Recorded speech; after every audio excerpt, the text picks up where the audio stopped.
I was wondering, the line of demarcation for the modern civil rights movement is usually 1955, before the bus boycotts and different things like that. I was wondering, what was it like growing up in a pre-modern civil rights era? Well, again, like I mentioned, in my own environment, we had some buffering, but sure, they had segregated buses if you rode the bus. For many years, we rode our bikes to school, 4 or 5 miles. We'd ride to school, not to have to ride the bus. But that was, some things were inescapable. But it was always very interesting. There's a man named Harry Golden, published a paper in North Carolina called the Carolina Israelite.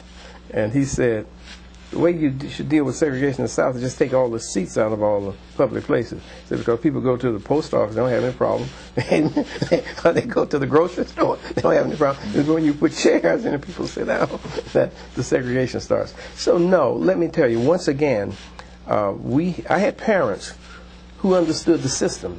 You see, I understood early in life that fundamentally racism is really not about skin pigmentation or DNA.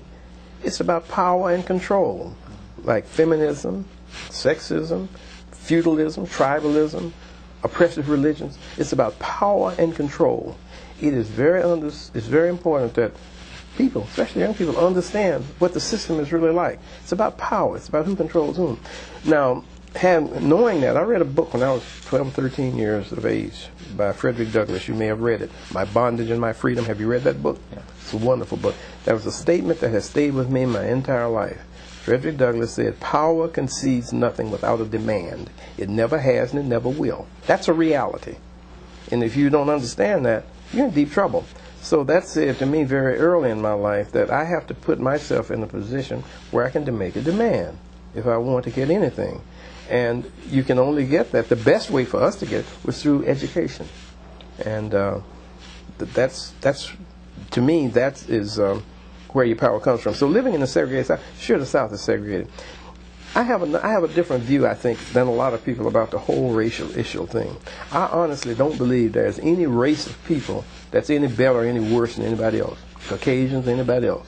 Blacks, I don't think we're any better or any worse. If you don't believe it, just go look at Asians in Cambodia, the horrific things that happen there, or to Rwanda, people against each other. It's people are people, and it's systems that you have to learn to defeat and to better yourself. Yeah, I mean, that's a realism. So we have got to learn how we can best manipulate the system.